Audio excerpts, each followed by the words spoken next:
E agora nós vamos ouvir o Giovanni Allegretti, que é arquiteto, doutorado em Planejamento Urbano, Territorial e Ambiental pela Universidade de Firenze, na Itália, e é investigador sênior do Centro de Estudos Sociais da Universidade de Coimbra. As suas principais áreas de pesquisa incluem a participação do cidadão na gestão das transformações territoriais e nos orçamentos participativos municipais, tanto na Europa como na América Latina e na África. Sobre esses temas, o Allegretti tem inúmeras publicações. E ele coordena também a área de formação de quadros para orçamento participativo em Portugal. O programa se chama Orçamento Participativo Portugal, e apenas em 2008 esse programa formou, na Universidade de Coimbra, 600 técnicos e administradores municipais portugueses no campo do AP. Então, eu passo a palavra para o professor Giovanni Allegretti. Bom, peço desculpa por estar novamente aqui, mas dessa vez não tenho um PowerPoint, então não vá fazer como ontem de ter animação própria. Se não me boicotam os microfones, eu acho que eu vou conseguir fazer uma fala tranquila e... bom, já decidi de doar magnanimamente 3 ou 4 minutos ao Bira, mas, na verdade, o meu instinto seria de doar todo o meu tempo agora para deixar vocês falar lá, porque eu acho que o tempo vai ficando muito apertado para o diálogo com vocês. Então, vou só fazer rapidamente algumas provocações que são mesmo provocações, então tomem como devem ser, sobre os temas alguns dos temas que emergiram nesses dias. O primeiro saiu fora dialogando hoje com uma das pessoas do comitê sobre transparência e ética que o governador tem decidido de constituir, que eu acho que é um elemento interessante que pode contribuir a juntar os problemas dessa natureza, seja pela democracia representativa, quer relativos à democracia representativa. De alguma forma, um dos objetivos que temos que ter, encontrando pontos de encontro entre estas duas maneiras de construir a democracia, é para combater aquilo que Boaventura de Sousa Santos descreve como a dupla patologia das democracias liberais, ou seja, o facto que a crise da democracia representativa genera também uma morte, um enxugamento da democracia participativa. Porque quando o cidadão acha que tudo o que vai fazer não vai produzir resultados, deixa também de participar. E esse círculo vicioso tem que ser rompido em algum momento. E para romperlo, tem que se cuidar muito também da ética e do funcionamento da democracia representativa. Se deixamos que... desculpe, mas eu venho da Itália, um país que neste momento tem uma das piores, eu acho, a pior representância parlamentar da sua história, que se deixa comprar de um dia ao outro por um homem que eu não sei porque o meu ex-povo continua a reeleger desde 15 anos. E então, frente a isso, eu tenho duas perguntas muito grandes. É como romper esse círculo vicioso, a primeira. A segunda é perguntar-me se o povo é realmente tão melhor dos seus representantes. Essa é uma pergunta que eu tenho que perguntar-me. E então, dentro dessa pergunta, tem uma outra, que é quem controla os controladores, que surgiu-me, escutando o Bira também, falar da autorregulamentação. Todos nós consideramos a autorregulamentação realmente como um dos princípios fundamentais das experiências de participação. Na Europa, quase só existe na Espanha. Os outros países são todos com regulamentações dos OP dadas pelos governos locais. E isso enfraquece enormemente as experiências participativas, porque o cidadão não sente em elas deles. Não sente pertença, porque acha que aquelas regras são feitas por alguém que provavelmente está tentando tramá-los através dessas regras, não? Então, de um lado tem esse elemento de fundamentação central da autorregulamentação.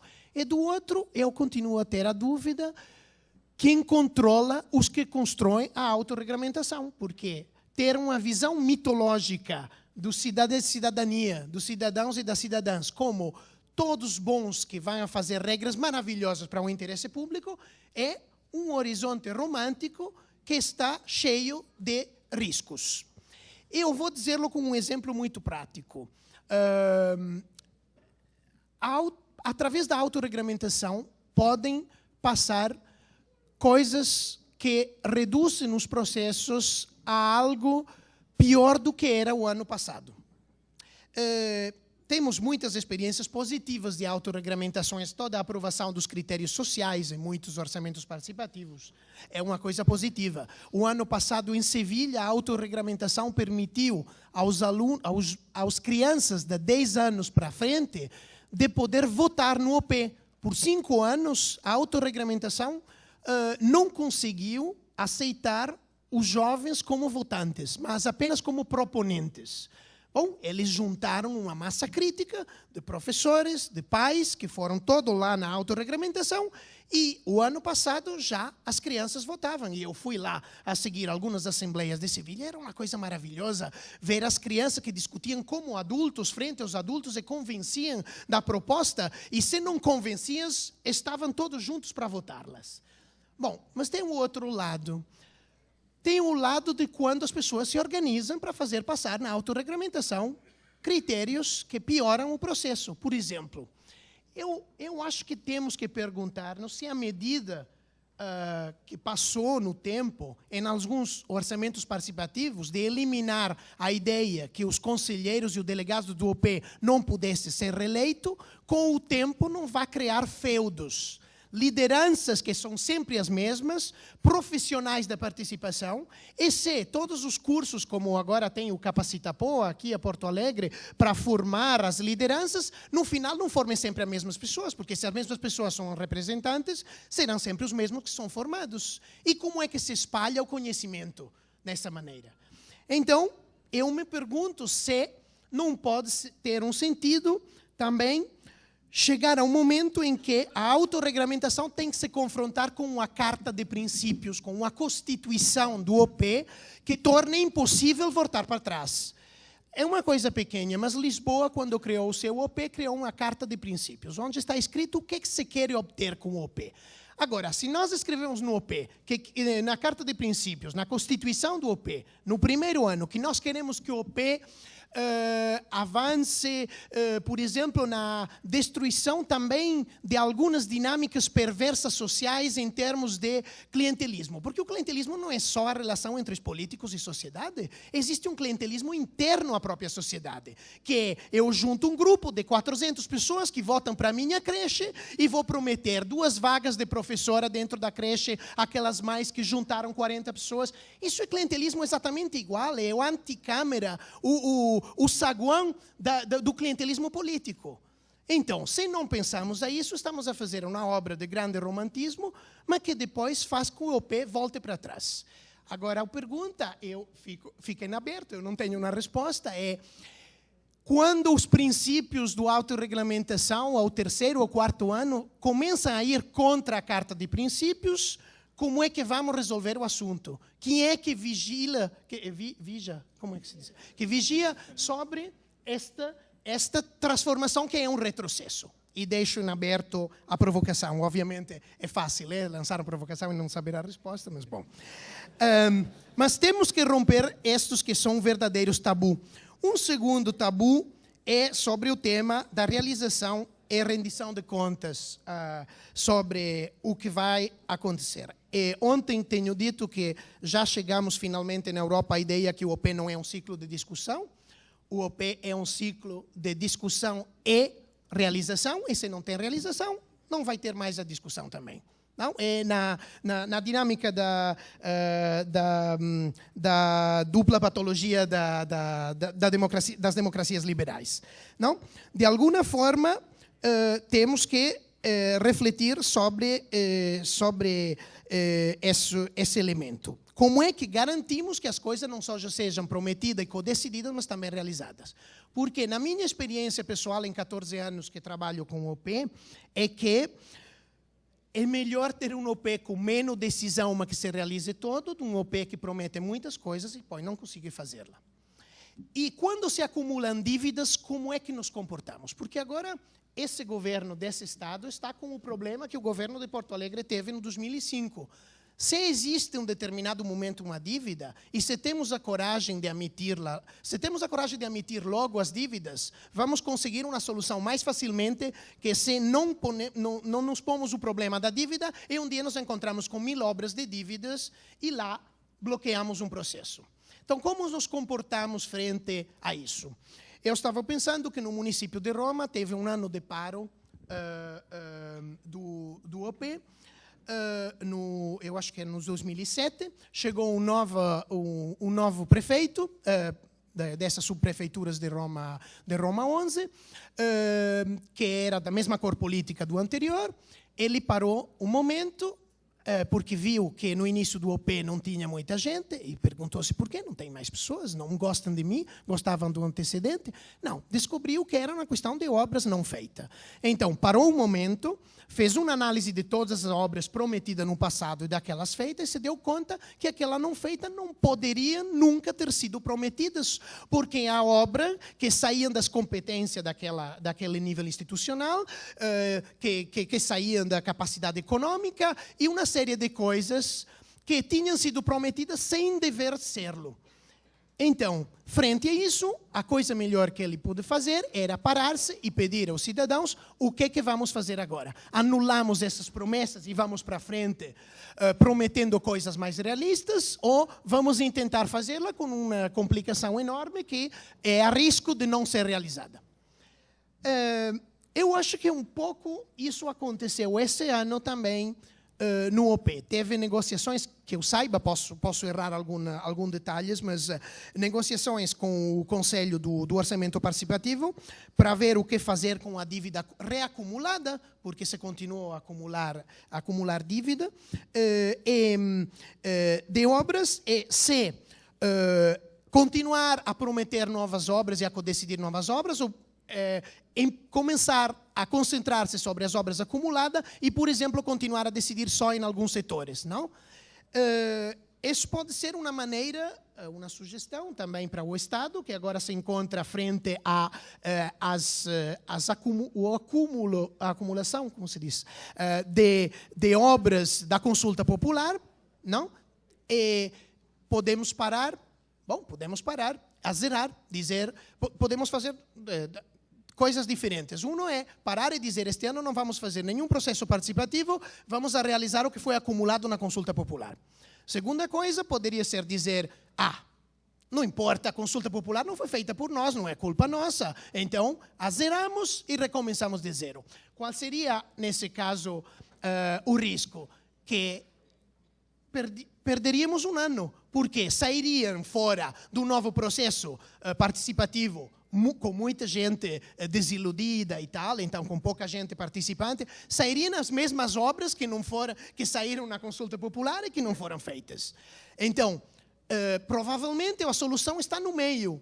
Dizer, repriorizamos as obras da consulta popular e vamos à frente com novas obras para os próximos anos. Eu não sei qual é a solução, mas é claro que, frente ao cenário A, B e C, temos que refletir quais são os riscos e os elementos positivos de cada um. E provavelmente falar disso coerentemente e honestamente com os cidadãos é a coisa melhor que se podem fazer. Porque é de interesse deles também que as coisas continuem e não que se parem continuamente para ir e vir entre grupos políticos diferentes. Bom, uma sugestão que pode vir sempre do caso de Lisboa, me refiro muito ao Portugal, mas porque acho que, com todos os defeitos que teve, o OP de Lisboa é um OP muito evolutivo, ou seja, que cada ano conseguiu pensar nos seus erros e ir para frente, é que agora tem uma regra no OP. As obras do OP têm que ser feitas em 180 dias a partir do início do ano a que se refere o orçamento. Isso é um grande risco, mas é uma grande autovinculação que o município de Lisboa se pôs. Ou seja, agora tem que respeitar esse termo. E para respeitar esse termo, tem que construir uma máquina oleada que consiga respeitar esse termo. Agora, o problema é que, se nós consideramos os técnicos apenas como back-office, que atuam respeitando ordens, não vamos ter técnicos que são apaixonados do processo participativo. E provavelmente vamos ter técnicos que bloqueiam o processo participativo. Então, existem casos, como o caso de Toronto e agora o caso de Ferrol, em que estou trabalhando nesse momento na Galícia, onde se faz um processo participativo com os técnicos para que eles sejam introduzidos dentro dos mecanismos de participação como vozes ativas também da construção, que tem muita experiência atrás para saber como atrás funciona ou não funciona. Senão vamos a ter sempre uma burocracia que vai obstacular os processos e não uma burocracia que consegue resolver os processos para que os resultados aconteçam. Neste sentido, tem um debate muito forte sobre a bienalização de alguns OP. Não? A bienalização pode ser um elemento positivo, porque é um elemento realista, ou seja, discutimos, correspondendo aos prazos. Sabemos que antes de 2 anos as coisas não se vão realizar, então fazemos um OP a cada 2 anos, assim que quando começa um novo ciclo de OP já temos realizado as obras, as pessoas ficam felizes e tal. Eu acho que essa posição tem realismo em si e tem uma grande redução de desafios. Ou seja, o OP nasceu também para melhorar o sistema de providência dos serviços. Se nós renunciamos porque dissemos a máquina é lenta, então vamos atrás da lentidão da máquina e realizamos as coisas a cada 2 anos, nós estamos a perder um desafio, o de melhorar a máquina através do processo participativo. Então, temos que refletir bastante sobre essa questão de uma modernização da burocracia estadual ou municipal, onde estamos nesse momento, em paralelo à construção do processo participativo. Senão, é sempre um elemento que vai travar. E acabo com 2 temas nos últimos 4 minutos, que devo ter 4 agora, 3. Bom, o primeiro é o tema das escalas. Eu estava a olhar os 775 assembleias que foram feitas no OP estadual do último ano, não? E me chegou uma pergunta à cabeça, que é onde é que vai o contato entre a política e o cidadão quando tem tantas assembleias? 775 assembleias quer dizer 2 por dia. Hipotizando que não todos os dias tem assembleia, pode dizer 15 ou 20 assembleias em cada dia de assembleia. E eu perguntei, é claro que o governador não pode ir a todas as assembleias. Também os secretários não podem ir, então muitas assembleias terão lá técnicos ou pessoas de 4ª, 5ª fila na linha política. Não, é uma pergunta que me fez. Então, nesse risco, depois temos as respostas, sem dúvida. Mas é o problema que me puseram na multiplicação das assembleias em alguns dos OP onde eu trabalhei, e inclusive especialmente na região Lácio. E ali, a minha pergunta é, temos que cuidar muito, esse é um tema geral, depois pode ser resolvido em formas diferentes, temos que cuidar muito da questão do contato diário política-cidadãos. Por que digo isso? Porque, às vezes, fazemos um processo participativo que melhora o resultado da política, mas não melhoramos a percepção da política. Por exemplo, em Málaga foi feita uma pesquisa super interessante em vários municípios que fazem o orçamento participativo na província de Málaga. É a província banca a construção do processo todo e tal. E resultou que todos os cidadãos estavam muito à vontade com o processo, super felizes e tal. E no final, a pergunta final era, você acha que esse processo mudou a maneira de fazer política no seu território? 90% dos cidadãos respondeu, nem pensar, não mudou nada. Então a pergunta é, a política não conseguiu comunicar que o facto só de ter o OP fosse uma mudança da política? Os cidadãos perceberam aquilo como um fantástico processo de entrega de serviços, muito bem feito, um serviço técnico perfeito, que ia melhorar a administração do dia a dia, mas não perceberam que esse era um processo político de transformação da política. Então, isso eu acho que é uma coisa sobre a qual devemos refletir. E acabo com essa reflexão, que para refletir sobre estas coisas, necessitamos de estudos, de coisas que nos mostrem as contradições internas desses processos. E então eu acho que aqui o papel da universidade tem que ser um papel muito mais proativo do que foi até agora. Tem muitas universidades, e tenho pena de dizê-lo, mas também aqui no Rio Grande do Sul, que estão completamente fora da realidade, fazem estudos totalmente abstratos que não sabem o que está passando no território. Não? Então eu acho que isso é uma grande coisa que temos que mudar. A universidade pode ajudar a construir memórias, porque quando morre uma experiência política, muitas vezes desaparece toda a memória dela, e temos que esperar 8 anos depois o Biratã de Souza que vem nos dizer o que acontece no Rio Grande do Sul, porque infelizmente muitos dos materiais também desapareceram do site, de todas, não? Então temos que pensar quais são as instituições que conservam a memória para sempre dessas experiências. E o segundo ponto é indicar as contradições. Eu penso as palavras que o governador Tarso nos deixou nessa boa-vinda ao Congresso. É preciso constituir, no entorno da estrutura estatal, um cinturão crítico, ativo, propositivo e dinâmico de controle da sociedade sobre o Estado, que eu acho que também quer dizer isso, fazer reflexão continuamente e não só ação sobre as políticas.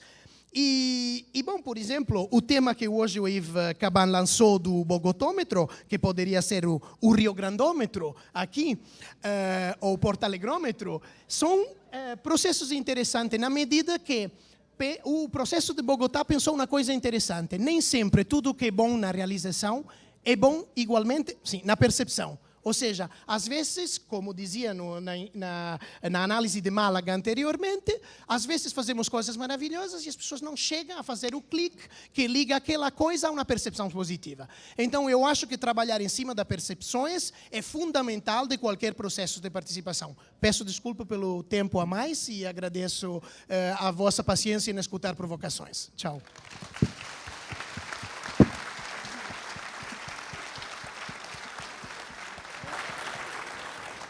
Muito obrigado a todos os nossos palestrantes e a vocês. E vamos para a próxima intervenção do seminário, que vai tratar da inclusão digital no AP. Obrigada.